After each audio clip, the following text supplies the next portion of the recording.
Vale, hoy vamos a ver el tema de la traza, el conmutador y los autovalores y autovectores de nuestros operadores. Lo primero que vamos a hacer va a ser mirar lo que es la traza. La traza de un operador A se define como el sumatorio desde n igual a 1 hasta n de estos productos escalares. Y claro, esto a efectos de elementos de matriz asociada viene a ser simplemente esto de aquí. O sea, la suma de los elementos de la diagonal de nuestra matriz asociada a nuestro operador A. Y una de las características más importantes que tiene esta propiedad, o sea, esta traza, es que es invariante bajo cambios unitarios de base.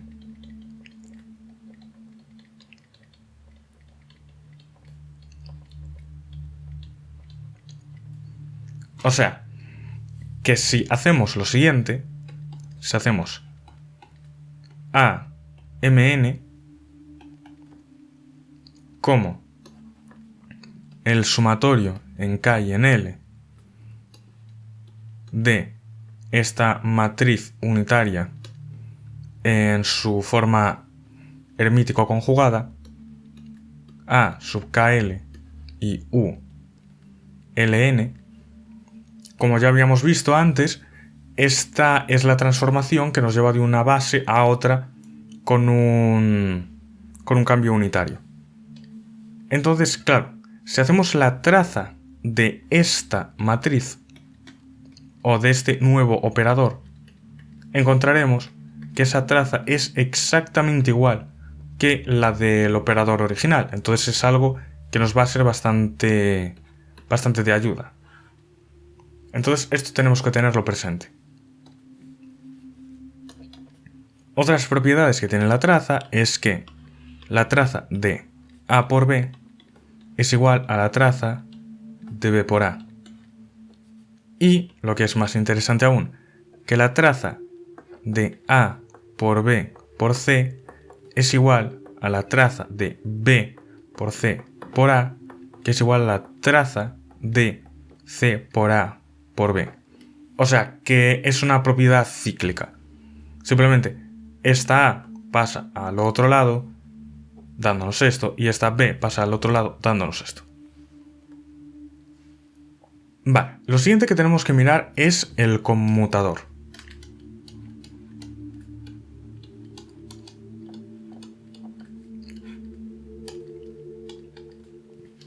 El conmutador básicamente lo que nos dice es cuánto podemos intercambiar dos matrices. Y lo veremos en la definición. El conmutador de A con B se define como A por B menos B por A. Como bien sabemos, en general las matrices no conmutan en su producto. Entonces esto nos dice cuánto de conmutables son o no. Aquí vemos que si las dos matrices conmutan, o sea, si AB es igual a BA, entonces este conmutador es 0. Y en el caso contrario, pues va a dar un valor distinto de 0. Ahora lo que podemos hacer es ver unas cuantas propiedades que tiene el conmutador, que son bastante importantes, como que el conmutador de A con BC es el conmutador de A con B por C más B por el conmutador de A por C. Es importante el orden, o sea, esto sale hacia este lado y esto sale hacia el otro lado.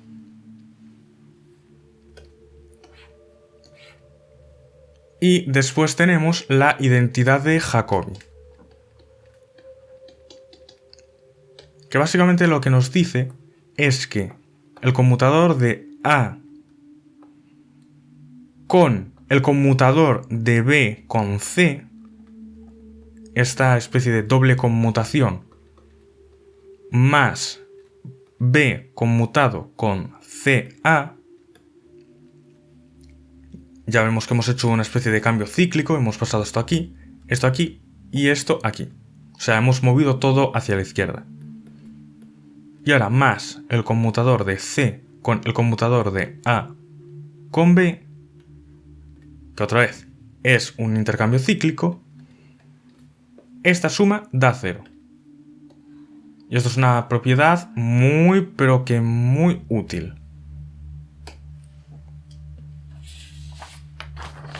Vale, entonces con esto, en principio ya habríamos visto lo básico de conmutador y traza. Esto nos va a ser muy útil en el futuro. Entonces tiene que quedar más o menos claro cuáles son las operaciones básicas.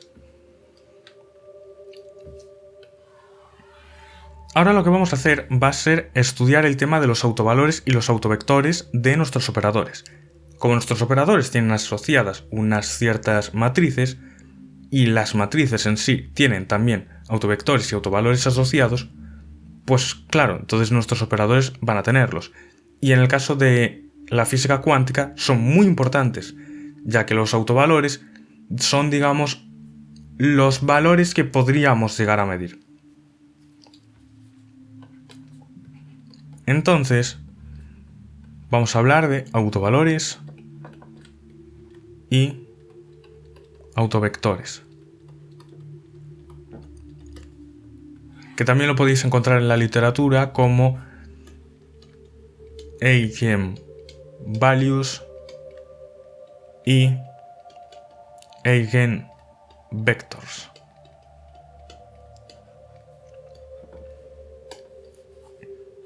Vale, entonces, ¿en qué consiste esto de los autovalores y los autovectores? En que si nosotros tenemos un operador A y lo aplicamos sobre un cierto vector al cual vamos a denominar autovector de A,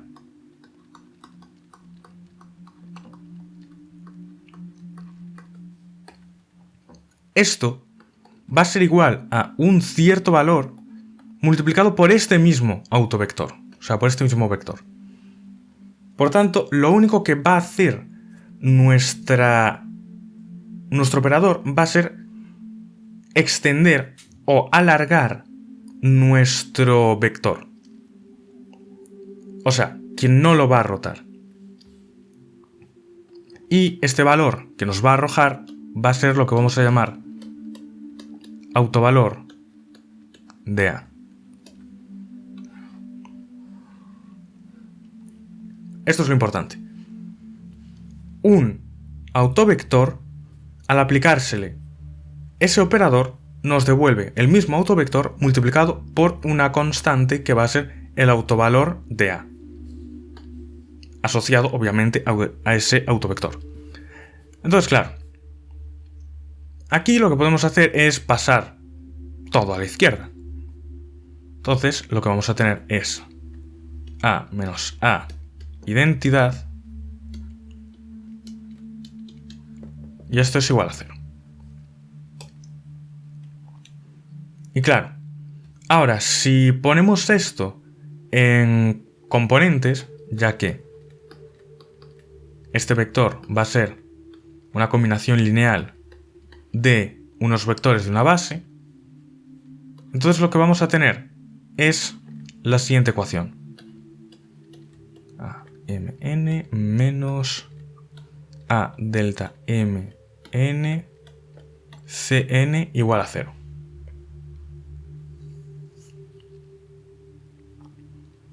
Y claro, ¿qué nos va a dar esto? Esto lo que nos va a dar es un polinomio.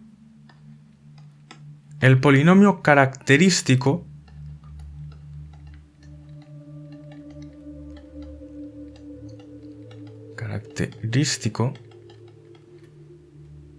de A, que es la matriz asociada a nuestro operador.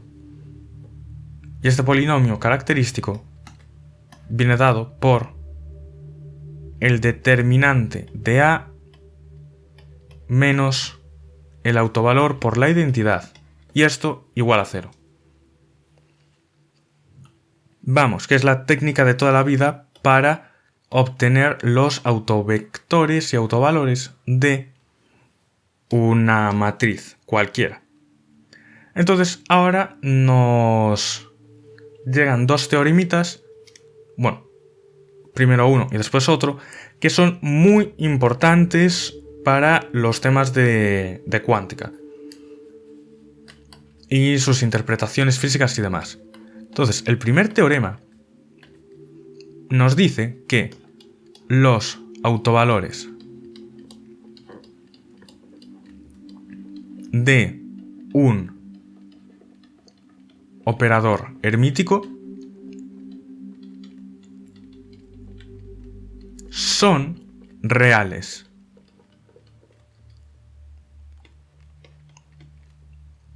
Y los autovectores correspondientes a dos autovalores distintos son ortogonales. O sea, que si nosotros obtenemos los autovalores de un operador hermítico, estos siempre van a ser números reales. Y además, si tenemos, por ejemplo, un autovalor que es 1 y otro autovalor que es 2, entonces el autovector asociado a este va a ser ortogonal al asociado a este. Lo cual quiere decir que esto va a dar 0. Esto es muy, muy importante. Y además, otra cosa que vamos a tener es la siguiente propiedad. Que es que, claro, si todos los autovalores son distintos, entonces, ¿qué va a pasar? Que todos los autovectores van a ser ortogonales unos con respecto a otros. Por tanto, todos los autovectores van a ser linealmente independientes.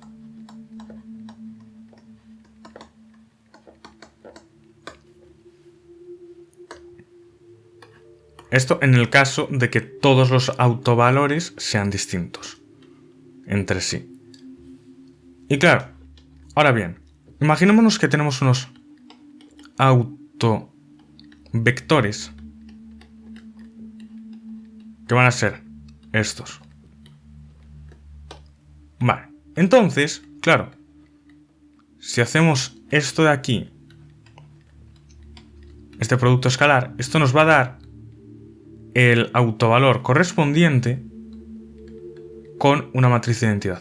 Lo cual es obvio, porque esto de aquí va a ser simplemente A phi n. Y claro, esto es ortogonal a esto, por tanto nos va a dar la delta de Kronecker. Y bueno, aquí, claro, hay que ponerle un subíndice sub n.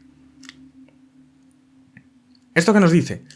Que estos autovectores lo que hacen realmente es darnos la base en la cual nuestro operador es diagonal.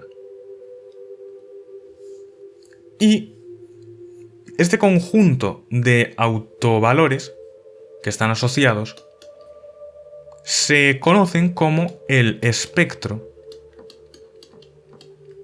del operador.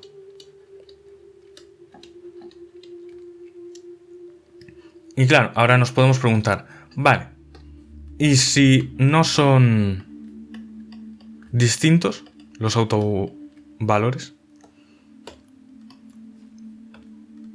¿No son distintos?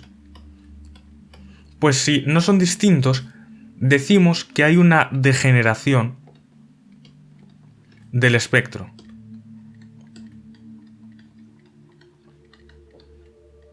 Y concretamente decimos que hay una degeneración del autovalor.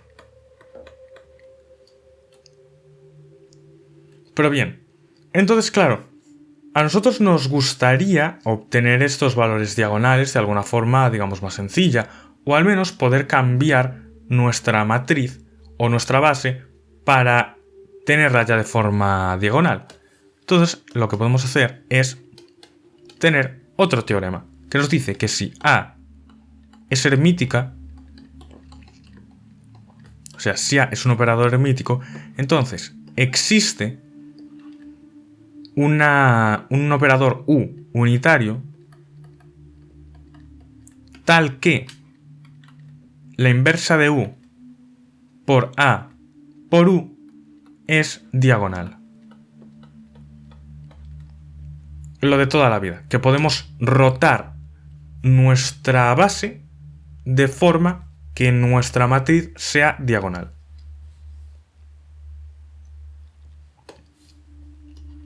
Y además, donde la diagonal de esta matriz son los autovalores con su multiplicidad.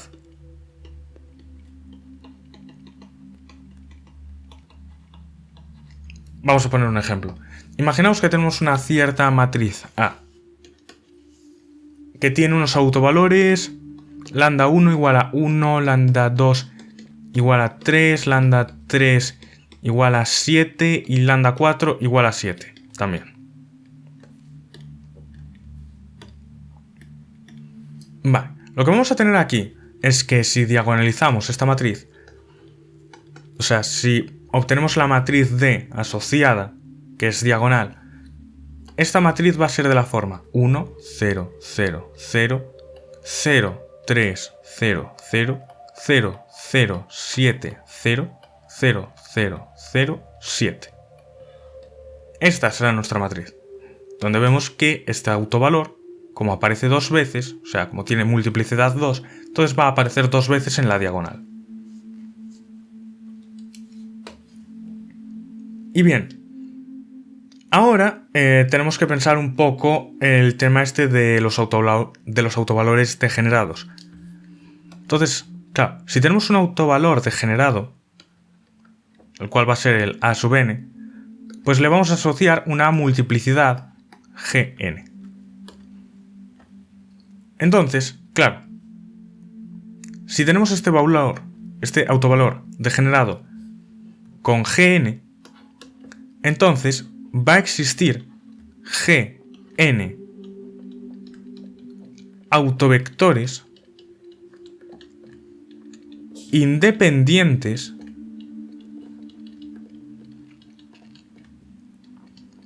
ortogonales del autovalor A sub n que generan un subespacio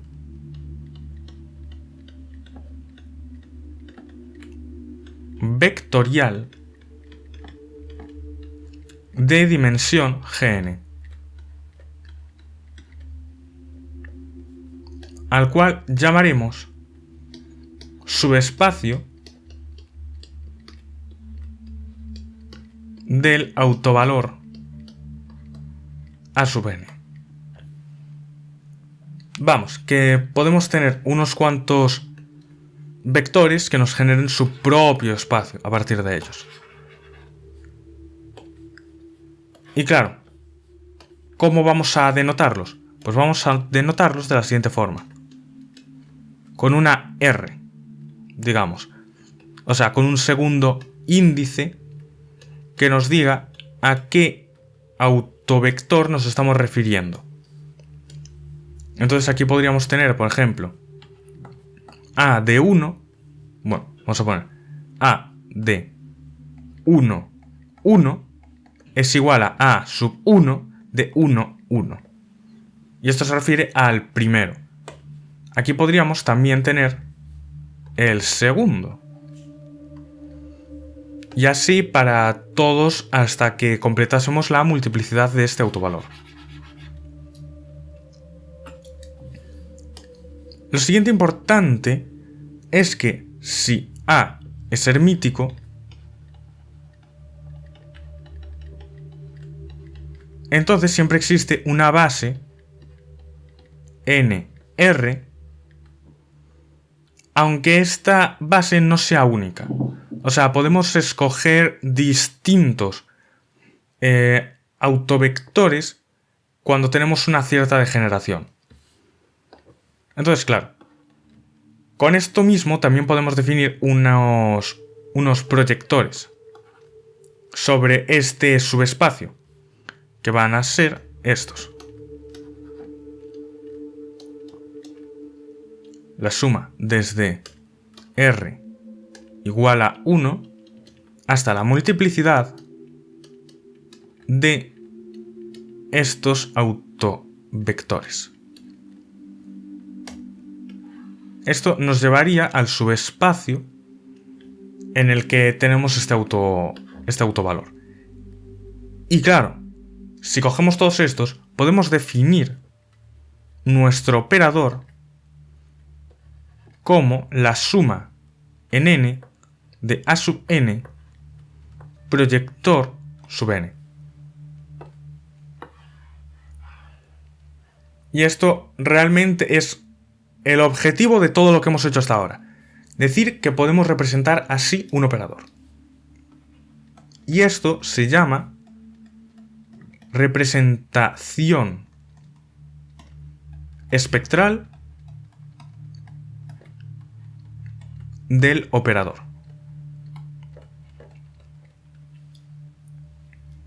Y esto es de lo más importante que hay. Porque si podemos representar así un operador, podemos hacer bastantes cosas importantes que veremos en el próximo vídeo, porque en este aún no daría tiempo, sería demasiado largo. Entonces, claro, lo que podemos hacer ahora es usar el conmutador para ver una cierta cosa con respecto a nuestros operadores.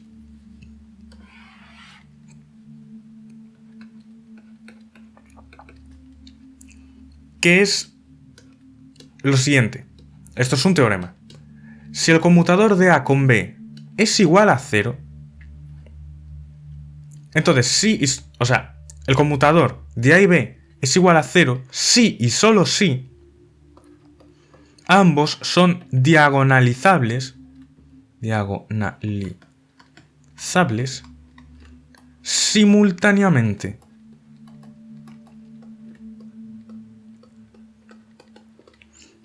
¿Qué quiere decir esto? Que básicamente, si este conmutador es igual a 0, o sea, si los dos operadores podemos multiplicarnos en el orden que nos dé la gana, entonces existirá una base en la cual ambos sean diagonales al mismo tiempo. Porque claro, podría pasar que en una cierta base uno fuese diagonal y el otro no. Pero claro, si ambos son diagonales en una cierta base, entonces en esa base simplemente lo que vamos a tener es algo del estilo A, B, C, D, E, F. Y claro, si multiplicamos esto, da igual que multiplicamos en este orden que en este orden. Esta viene a ser más o menos la idea heurística del por qué implica esta conmutación.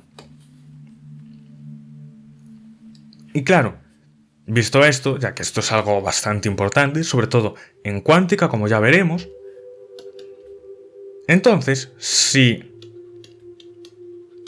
dos operadores tienen un conmutador nulo, diremos que son compatibles.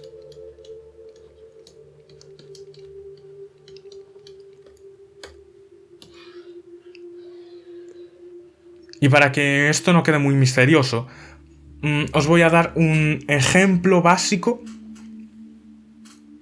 de por qué es importante esto.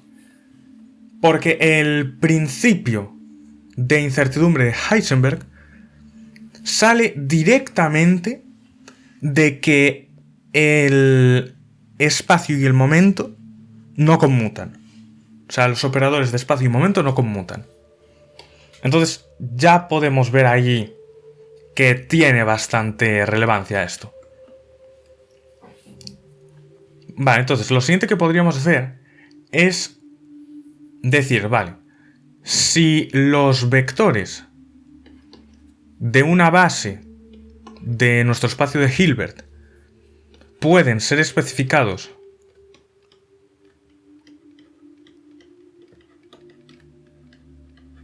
salvo unas fases globales de forma única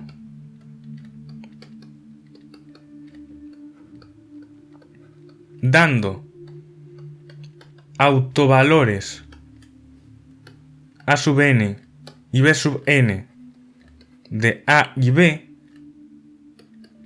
entonces A y B son un conjunto completo de operadores compatibles.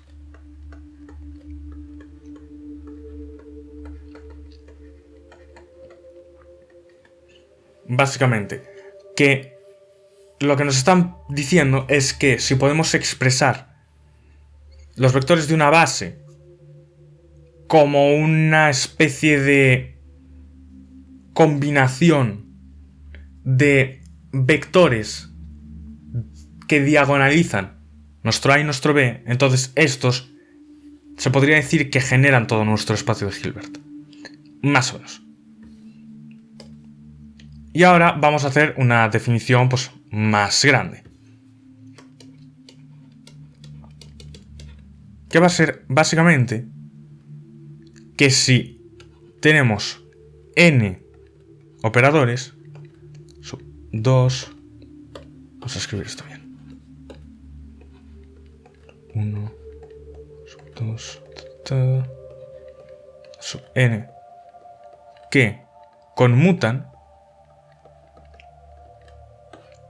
o sea, que tenemos esto,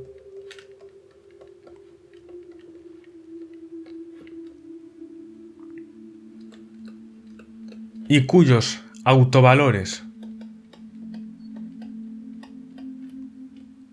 definen unívocamente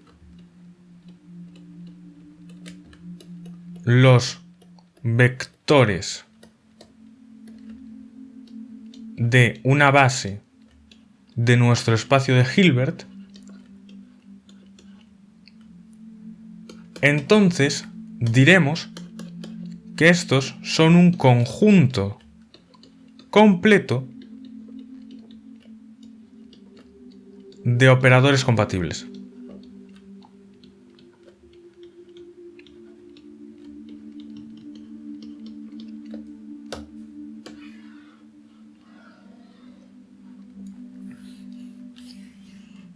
Vale.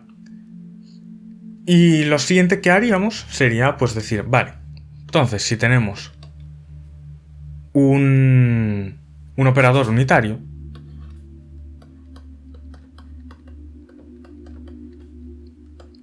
y tenemos que este tiene unos autovectores phi y unos autovalores u, esto es minúscula y esto es mayúscula, entonces solo queda una opción, y es que esto sea un número complejo de fase, o sea que u sea simplemente algo del estilo e elevado a i alfa, y por tanto nuestro operador unitario siempre lo podamos expresar como el sumatorio en n de e elevado a i sub alfa n n n.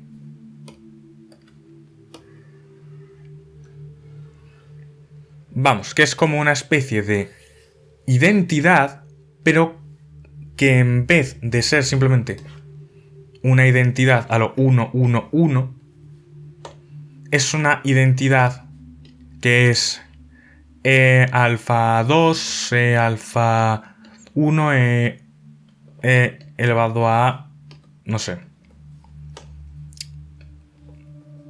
así, por ejemplo, en diagonal. Vale, entonces esto es lo principal que tendríamos que ver en este capítulo. ver que la traza es algo importante, que nos dice los valores de la diagonal de una matriz y que es invariante bajo cambios unitarios de base, el conmutador, que nos dice si dos matrices conmutan o no, los autovvalores y autovectores, siendo los autovectores aquella base en la cual la matriz es diagonal, y los autovalores, los valores que hay en esa diagonal, y después que si el conmutador de dos operadores es nulo, ambos son diagonalizables simultáneamente, o sea que existe una base común en la cual ambos son diagonales. Y finalmente, que un operador unitario se puede expresar siempre de esta forma, en alguna base, y que simplemente sus autovalores son números complejos puros, o sea que son simplemente fases. Así que ya sabéis, si tenéis cualquier duda, me la dejéis en comentarios. En el próximo capítulo vamos a ver cómo hacer funciones de operadores y las matrices de Pauli, que son dos elementos clave para lo que viene a continuación. Y en principio con esto acabaríamos la primera parte del formalismo cuántico.